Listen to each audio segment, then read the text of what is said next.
sides of you that you didn't know it was there before you married. So on that note, you don't call the shots. So whenever you discover that, you and your partner should deal with that. So you don't call it shots. What I mean, you don't call the shot is you don't determine what you will discover in the future. Let me explain what that means you will see more. Yes, you made a point. You said something that some people don't know that they are lavish spenders, for instance, because of maybe, for example, someone has been broke, they've been managing, they don't know. My God. So how do you tell your partner to be that you are a lavish spender? So that one you discover when you have money. Do you get? So on that note now, when you get to that point, you do what you want to do. Okay. Whereas, as regards now, for the ones you've known, you be open on that. You don't need to have the world in order to plan. You don't need to have the world in order to have personal projects. Do you understand? So what are you doing together? For example, I say this a lot. A man does not owe his girlfriend financial responsibility. And a girlfriend does not owe her boyfriend the other room. Wow. Yes. Say that again. A man does not owe his girlfriend financial Responsibility. That's to be financially responsible for her. Okay. And a girlfriend doesn't owe her boyfriend her body. Her body. Yes. That's the other room. Yes. So wow. It's only when it comes to marriage, the person responsible for a woman is her father. Then, when she comes of age, and when she gets married, now her husband. But wait, so, wait. I'm not done with the point. Okay. The other side of it is, despite the fact that you don't owe your girlfriend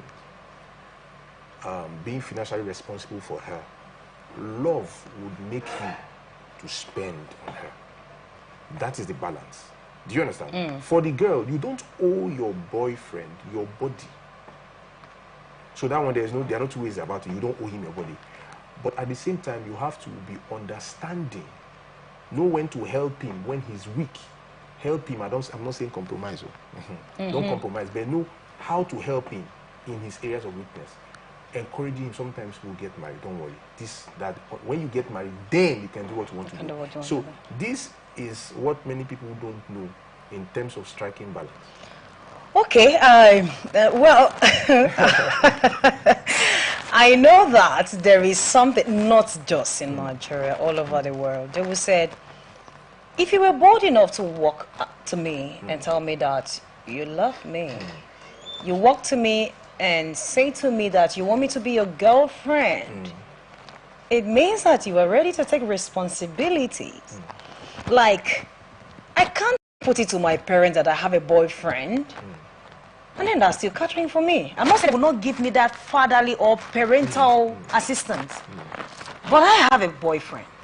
And the boyfriend I have is not just because I'm hanging out. Someone that of course I will say yes I do tomorrow. Because marriage is not just come out and then we enter. There are processes. So when you say you don't owe me, like how? Because of course we know that love is there in quotes. But I mean, you should take care of your girlfriend. Yes. Is it not your responsibility? What do you define as responsibility then? Okay. When you are in the house and you know that, okay, I have a girlfriend, I just received salary. And then I think my girlfriend is toiletries and all of those. I mean, it's already a responsibility. So when you say you don't own responsibility, what do you mean? That word responsibility is a big word. Responsibility is something that you need to do, you should do. This is your purpose in this thing. Okay. That is responsibility. Now, something that is not your purpose in this thing, but you are doing, is not your responsibility. Doing that for your girlfriend or fiancé or wife to be doesn't mean it's her right. It's not her right. Okay. Do you understand? You are doing it out of love. Oh. It becomes her right when she gets married. Okay. That is the reason why in marriage, there is nothing like the wife should not beg her husband for money. The husband shouldn't wait for the wife to have a need. There are certain things on just mere looking at the woman. Oh, she needs this, she needs this. She doesn't need to beg the husband because it's her right. Okay. To get money from him in marriage. And it's his responsibility. It's his responsibility to bear it. All right. So for those of you that used to say that if your boyfriend cannot buy you heaven and earth, you can never say yes I do. It is now clear to you that it's never their responsibility to take care of you. It is out of love that they do it. So you have to bring something to the table. So you know our normal words, bring something to the table. All right, let's look at separate and joint accounts. You know, this one is something that is very technical, separate and joint accounts. A lot of couples have come up with the ideas that they are going to have joint accounts. Before you know, this, as little as it is, can even lead to divorce. Yes.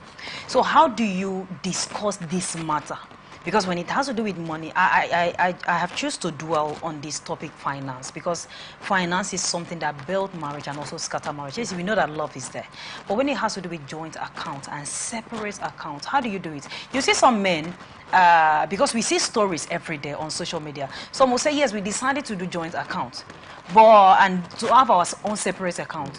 But my husband's attention is now on my own personal account, or my wife's attention is on my own personal account, or maybe when we decide that we decided that we'll use this money for school fees, but my husband doesn't want to sign. So all of those, how do you discuss it transparently so that tomorrow there won't be a problem? You know, there is the ideal, and there are unique differences. The ideal is this is what it's supposed to be. The husband and the wife should be transparent when it comes to financial issues. And ideally, they should have a joint account. But people and personalities differ. So, some people's personalities will not make the ideal possible. What I mean is this. In a case where you have a partner, a wife, that is not financially trustworthy, or the husband, or the husband to be, or the wife to be, is not financially trustworthy. It makes no sense for you to go through that normal route. You will hurt yourself. There are some men, they have the ideology that a woman cannot earn more than a man. Exactly. They have that ideology. Yes. There is no point, I'm putting a strain in your marriage, knowing fully well this is the ideology your husband has. That is why courtship is good. You will know what you are getting into, so that when you get into it, you will not get surprised. What I ordered versus what I got. Amazing. So now, knowing that that is the ideology of your man, over time you try to work on him. There's a way things get to. You have to be smart also as a woman. You hear a man from the beginning of marriage is talking about divorce. I'll divorce you. There's a likelihood he will divorce you. So you don't just get foolish. Why we need to trust his vulnerability, at the same time be wise. So when it comes to the issue of joint accounts, discuss this. Will you be comfortable for us to have one account where both all our family spendings are run with? You should have the one for family expenditure. You should have the one for projects. Okay. You should have the one for miscellaneous. You should have the one for savings. Usually that's what I have different accounts for different things. Okay, you have all of this. Meanwhile, do you have joint accounts? Yes, we do. Okay. We do. So when it comes to for example, people asking for help and all that, you won't take the money meant for your family to assist. To assist, okay. You should have an account for miscellaneous. Except it's an emergency? Yes. So or even in that case, you shouldn't touch it? If it's an emergency, it will be by permission from your partner. Okay. Do you understand? So you should discuss that. Then if your partner is okay with that, good. You go and you learn, you know where to adjust along the line. If your partner is not okay with that, you ask, what are you okay with? Okay, I want, lastly, people have this ideology. A man's money is our money. Exactly. A woman's money is her money. No, that is what it is. That is what it is. Yeah. I slightly share a different perspective, but I'm not going to air that now for this reason. The man, because of responsibility, what you have, you should be taking care of your family. You shouldn't put your eyes on your wife's money. Okay, so do you agree that should I our money is our money? Should I speak? Okay. My view is controversial somewhat, okay. But it has a safe landing. It's controversial in the sense that the way I look at marriage, I don't view marriage from the general societal point of view. I view it from the foundation, which is God that made marriage. And growing up, the good values to learn from the society, we learn it. Okay. So which means marriage is a prototype of, is designed as a physical representation of Christ dealing with the church. That is how I see it from the word of God. Which means What Christ has is what the church has. What the church has is it belongs to Christ. So this means what the man has belongs to the woman. What the woman has belongs to the man. Exactly. Now, that does not mean that the man becomes irresponsible and every time, how much do you have for your account? Yeah, send out the money to my account. Send out the money. That's nonsense. He should be man enough to make sure that he takes care of the woman from his pocket. But there are cases, there are some families that the women are the breadwinners. It happens. And sometimes the man loses his job. That is why it's marriage. The woman will cover the man where he's weak. The man covers the woman where he's weak. So like I said, it has a safe landing. But that raw term, the woman's money is her money. The man's money is our money. Anyways, that is just that is just that is just fun. You know, it is just fun. But the real thing here is that what you have belongs to your husband, and what your husband has also belongs to you. So that is a item. That one is just when we want to make guy in the cash cruise. Yes. That's it. All right. Another important thing is children. I remember when we wanted to cut our cake, the MC was saying something. How many children do you want? When I mentioned the number you want, you cut it. I have seen a family that they mentioned number and it ended 3 and they cut at 3. But now they are still going. There are 6 children now that are still going. The wife doesn't want again. The man say, I want. I have money now. I can take care of my children. Keep giving me. But the woman is not comfortable with that. Not that she has not gone to meet psychologists about that, but I don't know what they discussed. I don't know the advice they gave her, but I'm just telling you that how do we talk about this and keep to it? We know that situation comes where maybe you needed 2 children at the end of the day because of natural occurrences that you cannot, help. You will have to go again. But in a situation that you have the required number, and your husband still wants. We know that it can lead to 1 or 2 issues, or sometimes it might not, but how do we discuss that and stand by it? I'm going to start my answer from your last phrase, discuss. Okay. Discuss, discuss, discuss. Talk about it. You know, I say this a lot. Life is not difficult. Many times we complicate it. And I use this phrase, life no hard, now we define Bone Street. Oh my God. So, anyways, I'm not looking for one. I use the analogy of a door. A door has a hinge. Without the hinge, the door will not close and open for the case of this type of door. Yeah. So, communication is the hinge of every relationship. If you don't communicate, if you don't talk with your partner, if you don't say, okay, this, there will be an issue. How many children do you want? I need 5. Are you okay with 5? I am okay with 5. We go on. I need 2, like the one you said. Okay, in the case where you've had the number of children you have and you want to go on, how do you handle that kind of case? You talk, you discuss. All right, everything boils down to discussion. Talk. I mean, talk. Don't say A and do B. Yes. When you say A, you do B, do A. When you say B, you do B to avoid. Be careful. All right, this is Banter on Atlantic Television Network. We'll just go on a very short break. When we come back, we'll look at the rest of the keys. We might not finish it, maybe next week. But stay with us. News, live analysis, expert discussions on trending stories in politics, business, socio-economy, sports, and documentaries. So catch all the updates on the happenings around the globe. Stay focused on the fact today, only on ATN.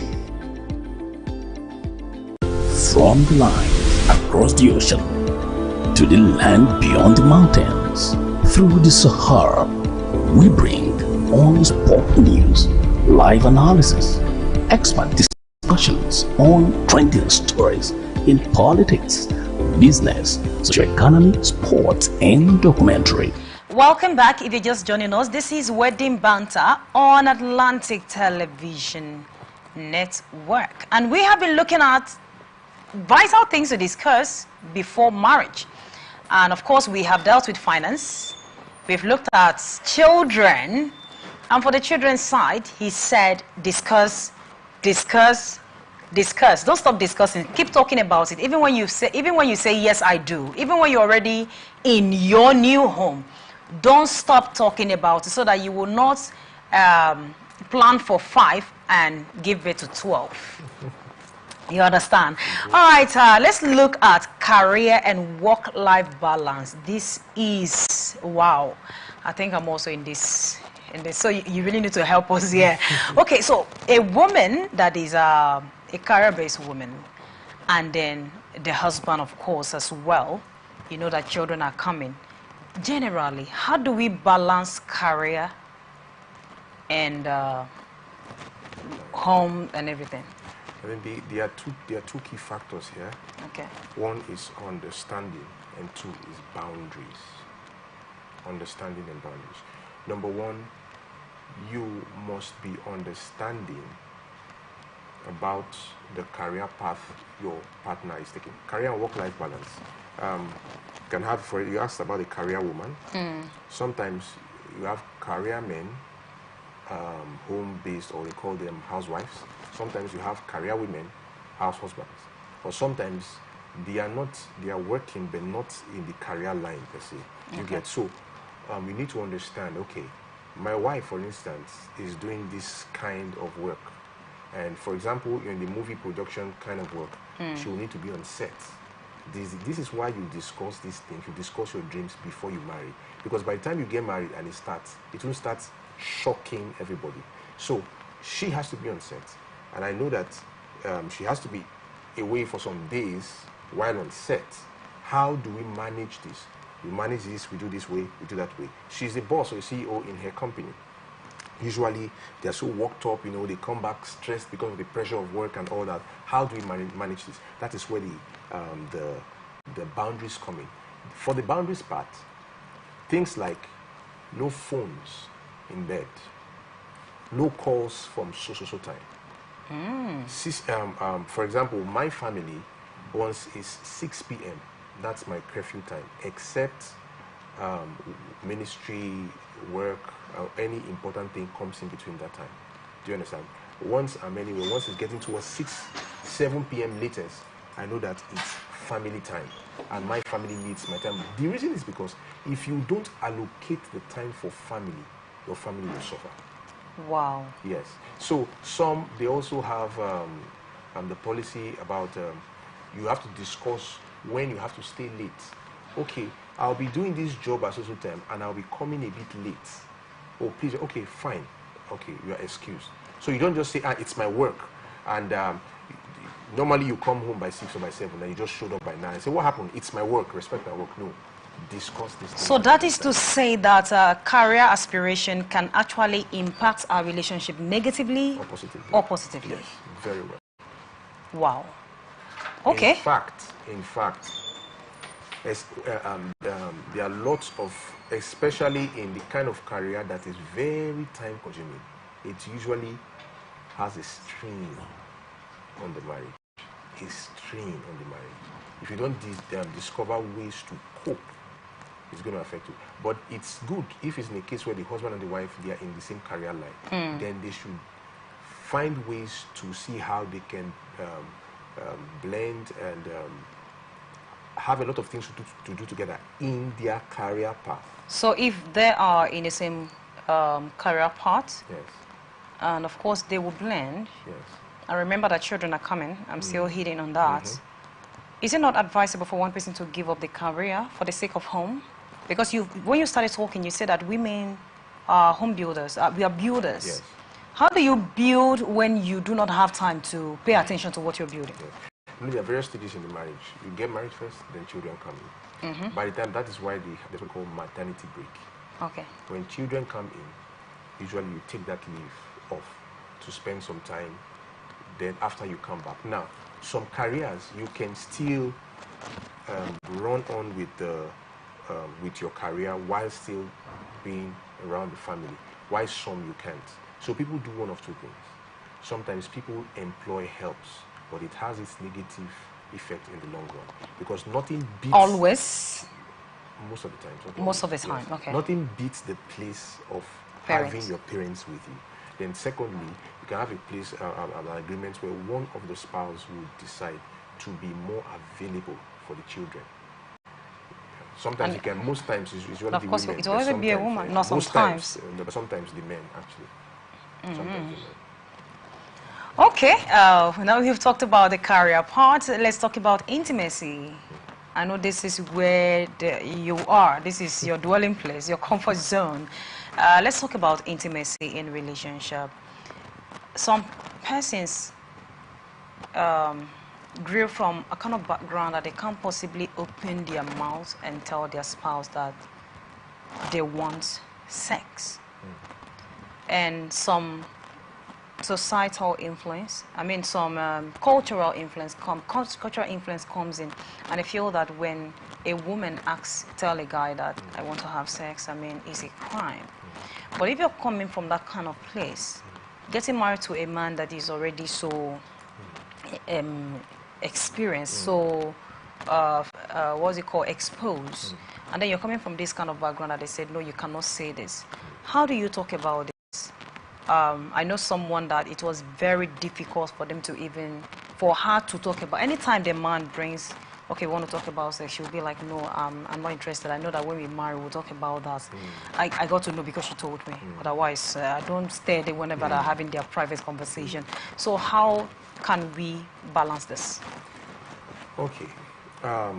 It's known that most of the crises amongst married couples, are directly or indirectly related to sex, to the bedroom. Yes.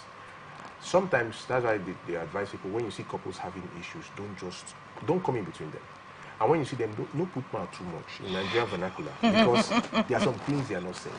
For example, when a man by biological design, when a man in the marriage is not getting it from the wife, it begins to affect him.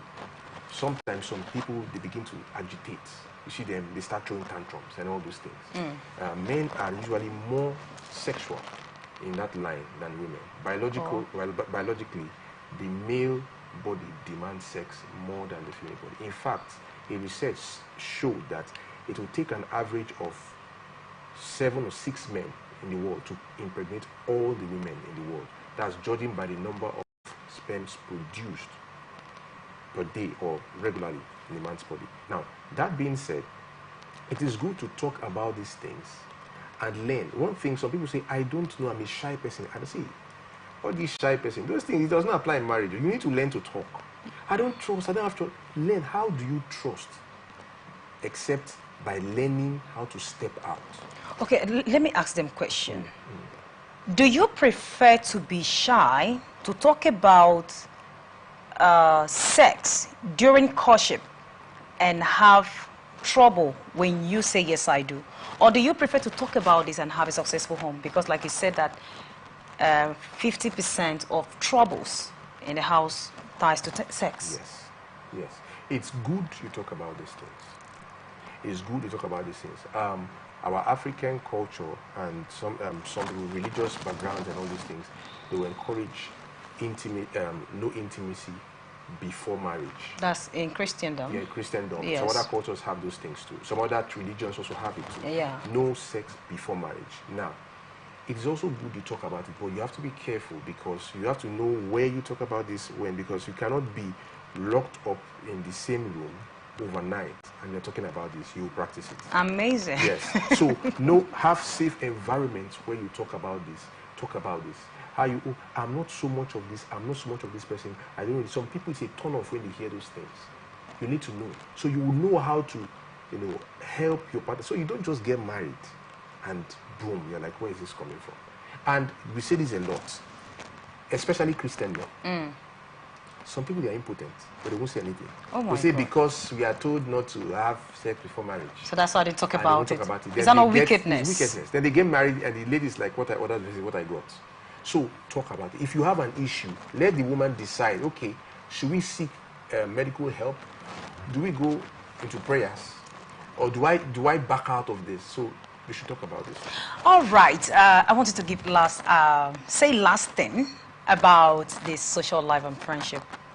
The kind of friends we should keep and the kind of friends we should not keep as people that are married, not longer single. Yes. Yes, so few minutes. Few minutes, yeah. It is best advised that couples have shared friendship, shared circle of friends, because you are less likely to have issues when you have a common circle where you all know your friends.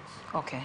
Because some people, you see some men are saying, my friend, she's just my friend, leave her, my friend. The wife is like, he's my friend. People will start running things if care is not taken. So the kind of friends you have is usually advised. When you get into marriage, that's a different status of life. It's best you relate with people on your status. You can't be married and all your friends are single. You have problems. Because when you have issues with your wife, for instance, and you meet a single person, the perspective in which they will advise you will be different from the perspective of a married person, and it can ruin your marriage. You see some women, for example, someone that is married, having a good home, you have problems with your husband, she would advise you with the perspective of try to work things out. Someone that is not married, leave that man, stupid man, you know, those kind of stuff. And before you know what's happening, your home is broken. So who you have as friends, and in fact, you can't be a woman and all your friends are divorcees. You'll be divorced one day. Okay. So who you have as friends matters. Have people of like passion, have people usually in that same circle. And it's also advised you have someone higher that you all look up to and you can go to when you have issues. Thank you so much, dear Emmanuel. You're welcome. This was amazing. Thank you, Marcoleta. Have a nice time. Thank you so much. I hope to have you again in the studio some other time. Sure. Yeah, thank you, our viewers. This is where we draw the curtain for today. And remember, of course, it's Wedding Banter. And you can join us on all our social media platforms. Facebook and YouTube, Atlantic Television Network. Instagram and TikTok, Atlantic TV Network 1. X, Atlantic TV Net. You can also watch us live on our website, atlanticnetwork.tv. I am Immaculata Irikana. Okay, do remember that peace and unity are the pathways to progress. Good evening. So catch all the updates on the happenings around the globe. Stay focused on the fact today.